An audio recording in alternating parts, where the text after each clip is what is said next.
Assalamualaikum warahmatullahi wabarakatuh. Alhamdulillahirabbil alamin. Asyhadu an la ilaha illallah wa asyhadu anna Muhammadar Rasulullah. Raditu billahi rabba wa bil islami dina wa bi Muhammadin nabiyya wa rasula. Rabbi shrah li sadri wa yassir li amri wahlul 'uqdatam min lisani yafqahu qawli.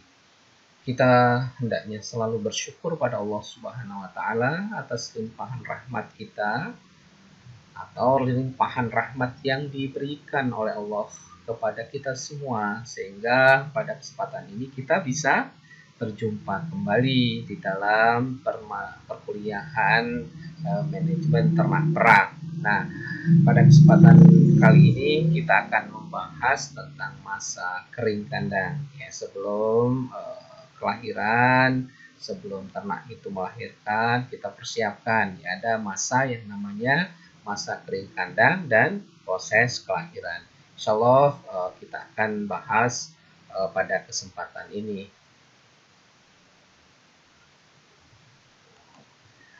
Pemeliharaan sapi sedang dikeringkan harus mendapat perhatian yang serius ya, karena kita harus sapi itu mempersiapkan diri ya. Di samping sapinya, kita persiapkan juga fetusnya atau embrio atau calon anak sapi tersebut.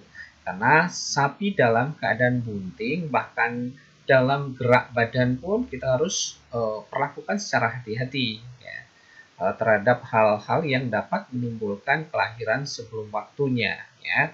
Jadi bisa saja terjadi kecelakaan yang muncul ya, apabila kita tidak bisa memanage atau melakukan pada sapi yang sedang bunting di akhir-akhir atau dikenal dengan masa kering ini.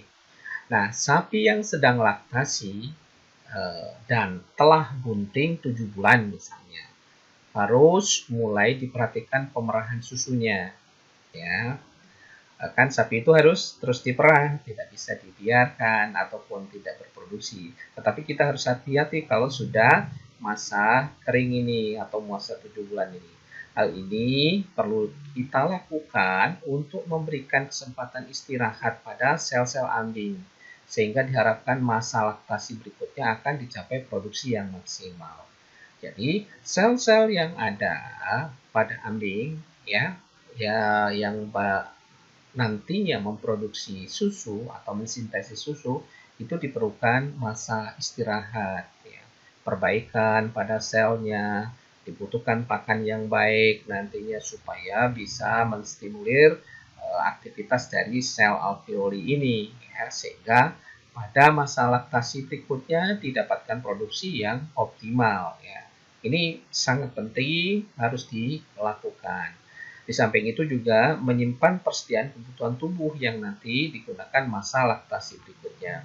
Ya, jadi manfaatnya yang lain apa? Masa kering ini ya menyiapkan tubuh si induk tersebut ya, menyiapkan nutrien atau nutrisi yang baik supaya laktasi itu bisa nanti berjalan dengan baik.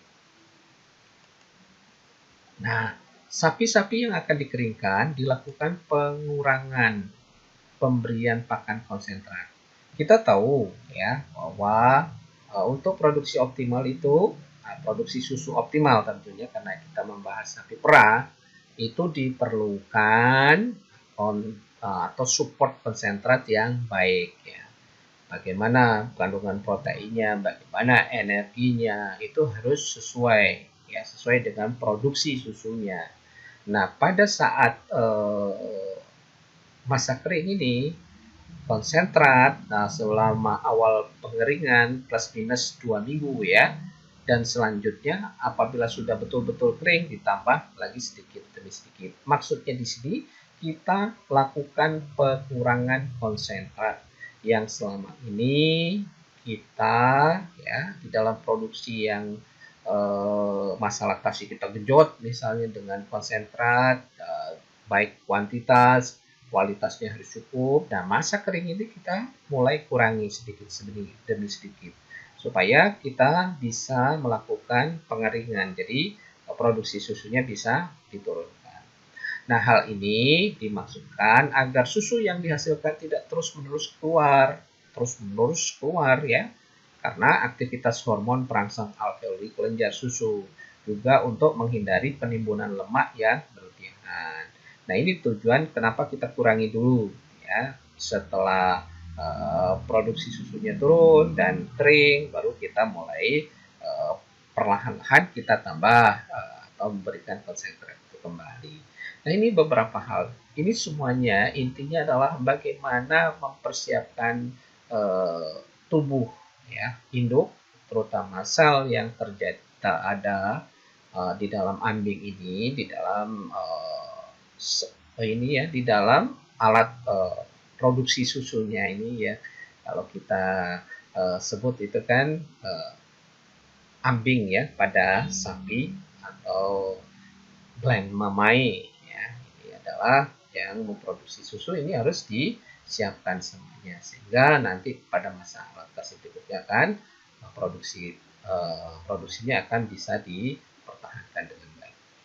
Nah, apabila sapi yang akan dikeringkan masih memproduksi susu 6 liter atau lebih per harinya, maka dapat dilakukan beberapa cara pengeringan. Jadi kalau misalnya kita sudah melakukan proses pengeringan tetapi produksi susunya tetap tinggi. Nah, ini harus dilakukan beberapa cara atau beberapa hal ya. Bagaimana caranya? Nah, yang pertama kita lakukan teknik pemerahan berselang. Jadi dalam cara ini sapi tersebut mulai dikeringkan dengan diperah 1 kali sehari untuk beberapa hari, misalnya 2-3 hari. Yang biasanya diperah 2 hari, kita perah 1 kali sehari. Kemudian 2 hari sekali diperah untuk beberapa hari dan seterusnya sampai produksi susu ya itu sudah menurun ya sekitar 2 atau 3 liter per hari, yang akhirnya pemerahan itu kita hentikan. Nah, ini beberapa hal yang kita lakukan untuk melakukan masa kering ini ya, pemberhentian ya, dengan cara yang pertama itu adalah pemerahan berselang. Nah, ada teknik yang berikutnya, teknik yang kedua yang bisa kita atau biasa dilakukan oleh peternak itu adalah pengeringan langsung ya. Penghentian pemerahan seketika. Cara ini adalah cara alternatif dengan catatan apabila tidak terdapat radang ambing atau mastitis ya. Tapi kalau terjadi mastitis, nah ini harus hati-hati, nanti malah memperburuk kondisi mastitis ini. Nah, caranya bagaimana? 3 hari sebelum dikeringkan makanan konsentrat jangan diberikan. Jadi 3 hari sebelum kita lakukan ini, konsentrat tidak kita berikan. Dan pengurangan pemberian hijauan. Jadi hijauan, konsentrat, ya, terutama konsentrat ya, tidak diberikan, tetapi hijauan juga dikurangi ya, supaya asupan gizinya itu memang berkurang, tidak mendukung produksi susu. Sebetulnya itulah intinya. Sehingga secara langsung akan menghentikan produksi susu yang dikeluarkan dari ambing ya. Nah, cara ini dapat dilakukan selama seminggu dan selanjutnya pemberian hijauan dan konsentrat sedikit demi sedikit mulai ditambah kembali. Jadi setelah produksi susu mulai berhenti, baru kita lakukan sedikit demi sedikit ditambahkan hijauan dan konsentratnya. Oke, ya. Kita lanjut lagi. Dalam pemeliharaan sapi ya, yang dikeringkan perlu mendapat ransum pakan yang disesuaikan dengan kebutuhan sapi kering ya. Jadi itu kan sapi kita keringkan dan sedang bunting. Jadi tetap kita harus pelihara embrio, anaknya atau fetus yang ada di sapi tersebut ya. Jangan sampai dia masa atau fetusnya masa pertumbuhan atau masa perkembangan ya tidak disupport oleh kandungan nutrien yang diberikan pada pakan. Jadi tetap harus dijaga, jangan pula juga terjadi keguguran ya. Ini adalah sesuatu yang harus kita lakukan dengan cermat ya, karena resikonya nanti proses laktasi kalau penanganannya tidak benar, proses atau laktasi berikutnya akan menjadi masalah. Ya. Untuk mendapatkan sapi bunting dengan kondisi badannya tetap sehat, cukup mendapatkan pakan yang berkualitas. Juga selalu dilakukan gerak badan atau exercise, ya, tetapi dalam tahapan yang harus hati-hati. Ya. Sapi bunting itu tetap harus dilakukan gerak badan atau exercise. Nah, sekitar 1 bulan menjelang kelahiran, sapi yang sedang dikeringkan ini perlu ditambah lagi pakan konsentratnya sebagai upaya untuk steaming up. Ya, steaming up ini berupaya kita meningkatkan kandungan asupan gizi untuk persiapan kelahiran nantinya, ya, baik untuk induknya, untuk fetusnya atau anaknya, dan juga persiapan di sel-sel alveoli atau sel-sel ambing yang memproduksi atau mensintesis susu nantinya, ya. Jadi itu harus disiapkan semua dengan melalui asupan gizi yang baik. Nah, setelah semuanya masa kering sudah kita siapkan, sampailah pada persiapan kelahiran nanti, ya. Setelah bunting, sesuatu yang biasa terjadi, maka ternak sapi itu akan melahirkan. Nah, apabila terlihat tanda-tanda sapi mendekati masa kelahiran, pengawasan terhadap sapi jangan ditinggal dan harus ditunggu, ya, harus ditunggu, harus diamati, jangan sampai kelewatan gitu. Nah, sebaiknya sapi dipindahkan ke tempat yang lebih luas, ya. Kalau orang ada ruang persalinan, ya sebaiknya kalau memungkinkan memang sapi itu dipindahkan ke kandang yang dipersiapkan untuk kelahiran nanti. Dengan penerangan yang cukup, keadaan sekitar kering dan bersih, ya, bila perlu, ya, dibawa keluar atau lapangan. Hal ini dimaksudkan untuk memudahkan pertolongan dalam proses kelahiran. Kita tidak bisa menduga, ya, syukur-syukur berjalan normal. Tapi kalau tidak normal, harus melakukan pertolongan, jadi ada space atau tempat yang cukup untuk melakukan aktivitas tersebut. Nah, sapi sebaiknya dibiarkan untuk beranak sendiri. Ini normalnya secara behavior itu kita biarkan, ya, sapi itu untuk beranak sendiri, ya.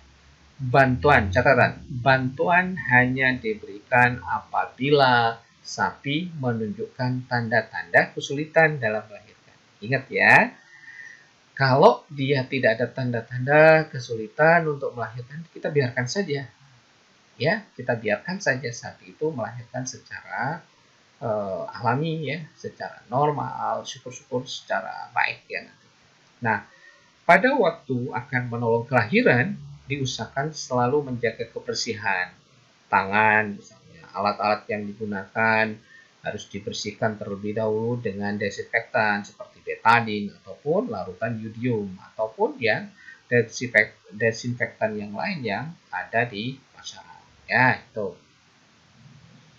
Nah, pada sapi darah ini bercatatan juga yang baru beranak pertama kali biasanya terjadi kesulitan dalam proses kelahiran sehingga perlu perhatian. Nah, tidak hanya perhatian, kalau perlu kita siap untuk membantu memperlebar bagian vagina bagian luarnya, ya, dibantu supaya ini bisa keluar atau fetusnya supaya keluar dengan baik. Hal ini bisa menyebabkan aliran darah induk ke pedet ini berkurang, ya. Ini harus hati-hati, akibatnya pedet menjadi lemah nanti saat lahir. Ini harus benar-benar kita bergerak cepat bisa membantu proses kelahiran itu.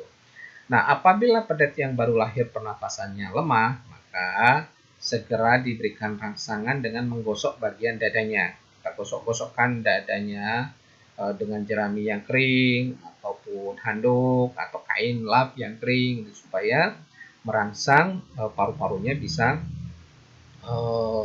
bernapas dengan cepat, ya. Maksudnya pulih, ya, dia bisa bernapas dengan normal karena awalnya kan dia belum ada aktivitas pernapasan. kita berharap dengan perangsangan yang kita lakukan itu bisa pedet ini bisa bernapas dengan optimal tentunya. Nah, lendir yang ada di sekitar mulut dan hidung harus cepat dibersihkan.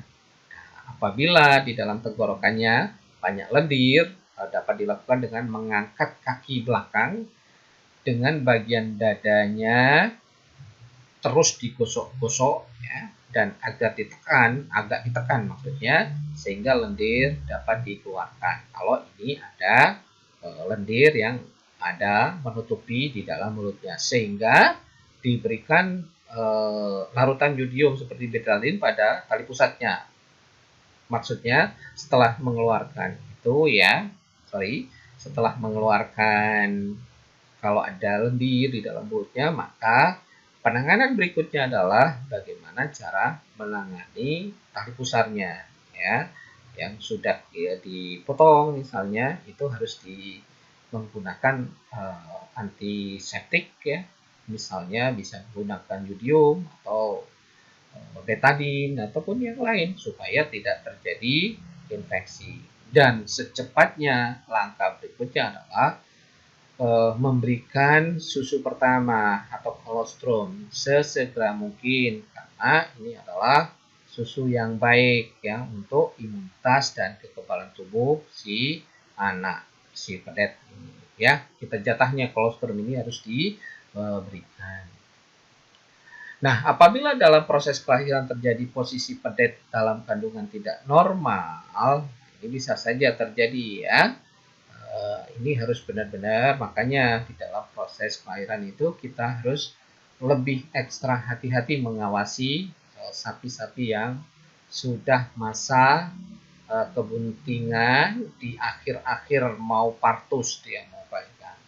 Nah, misalnya posisi pedet terbalik ya, dengan posisi salah satu kaki depan menekuk ke dalam, atau pula posisi tubuh pedet membalik ke atas. Nah, ini harus juga siap-siap kita melakukan pertolongan. Bisa juga posisi kaki depan sudah normal, tetapi bagian kepala menekuk ke belakang, melipat ke belakang, juga bisa terjadi. Nah, sebaliknya posisi tubuh pedet dengan posisi bagian belakang ekor akan keluar terlebih dahulu, sedang bagian kepala berada di bagian dalam. Nah, ini juga beberapa posisi yang tidak menguntungkan di dalam proses kelahiran ya. Nah, ini posisi seperti ini ternak atau sapi perah yang kita punya itu harus dilakukan pertolongan ya.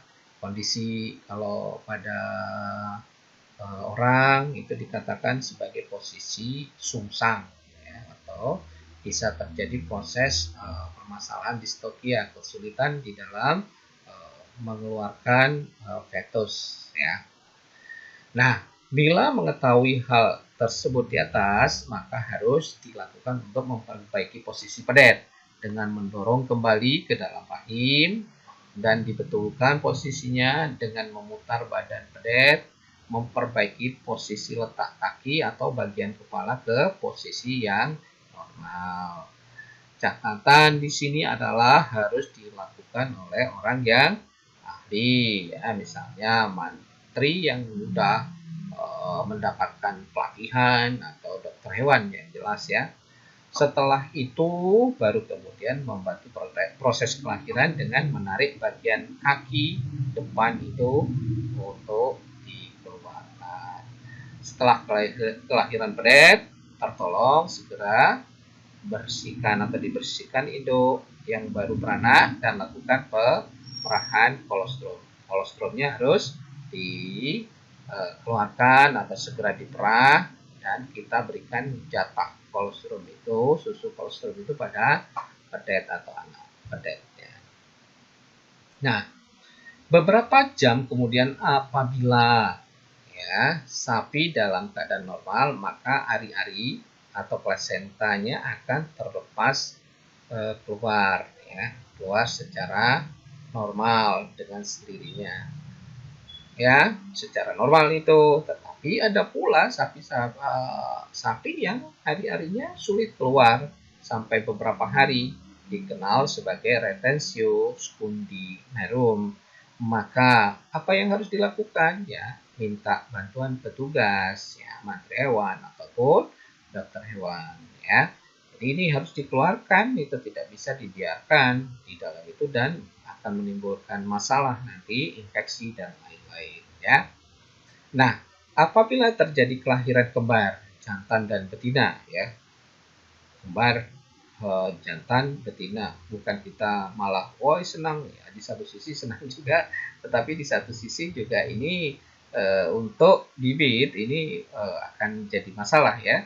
Jadi kalau misalnya terjadi kembar jantan dan betina, maka pedet betina itu free Martin nanti akan terjadi kemandulan, tidak bisa beranak, ya. Nah, coba bayangkan kalau kita punya sapi perah tidak bisa beranak atau mandul, ya sudah tidak bisa produksi susu, ya, karena proses untuk produksi susu itu kan harus dia bunting dulu, melahirkan, baru bisa diperah, ya. Jadi itu. Nah, ini yang perlu dipertimbangkan, bukan kita merasa senang, ya. Sebetulnya secara normal sapi perah itu beranak satu, kita berharap seperti itu, ya. Jangan terjadi kembar, ya. Jadi banyak hal yang rugi nanti kita mendapatkan bibit, apalagi kalau kita gunakan untuk replacement stock nanti, stok ke depan. Nah, hal ini bisa saja terjadi karena hormon dari pedet jantan akan menghambat perkembangan organ-organ kelamin betina, sehingga organ kelamin pedet betina ini tidak berkembang secara sempurna. Itu bisa terjadi. Nah, pada proses kelahiran yang sulit dapat menyebabkan kerusakan dinding uterus, ya, dan mengakibatkan juga infeksi kalau tidak ditangani secara cepat, ya. Bila terjadi infeksi, maka harus ada pertolongan dari petugas untuk mengobati. Biasanya akan diobati dengan memasukkan antibiotik ke dalam uterus tersebut. Nah, bila mana infeksi mengakibatkan penyakit pada alat reproduksi, maka sapi akan sulit menjadi bunting kembali. Nah, ini yang perlu dipertimbangkan sekali, ya, di industri peternakan, terutama sapi perah, ya. Kalau terjadi infeksi, kemudian kalau tidak bunting lagi, itu kan berarti proses produksi susu itu akan terhenti, karena seperti digambarkan di depan, untuk mendapatkan susu harus proses perkawinan sapi perah itu sampai bunting, sampai beranak, kemudian baru keluarlah susu, ya. Setelah proses kelahiran pada sapi yang mengalami prolapsus uteri, yaitu keluarnya sebagian atau seluruh uterus, nah, ini juga bisa terjadi. Kita harus minta pertolongan, ya, pada petugas atau dokter hewan untuk memasukkan atau mengembalikan uterus ke posisi yang normal dan diusahakan agar induk tetap dapat berdiri terus. Nah, ini ya, ada dua kendala nanti yang harus Anda pertimbangkan, ya. Bisa saja terjadi namanya ari-arinya ada di dalam. Bisa terjadi juga alat ini, ya, tadi alat uterusnya itu keluar. Nah, ini suatu kondisi yang tidak menguntungkan. Nah, ini harus bisa dengan cepat dilakukan pertolongan. Kalau tidak, itu bisa berdampak pada kesehatan ternak atau sapi perah kita secara permanen. Dan apa yang terjadi berikutnya? Ya, produktivitas atau produksi susu sapi perah kita itu akan menurun dan bahkan mungkin tidak berproduksi karena misalnya tidak bunting tadi. Demikian yang bisa disampaikan pada kesempatan kali ini, ya. Tetap bersemangat Anda di dalam berkehidupan, di dalam kuliah, melaksanakan tugas kehidupan ini. Semoga Anda selalu mendapat keberkahan dari Allah Subhanahu Subhanahu wa taala. Nasrun minallah wa fathun qarib. Wassalamualaikum warahmatullahi wabarakatuh.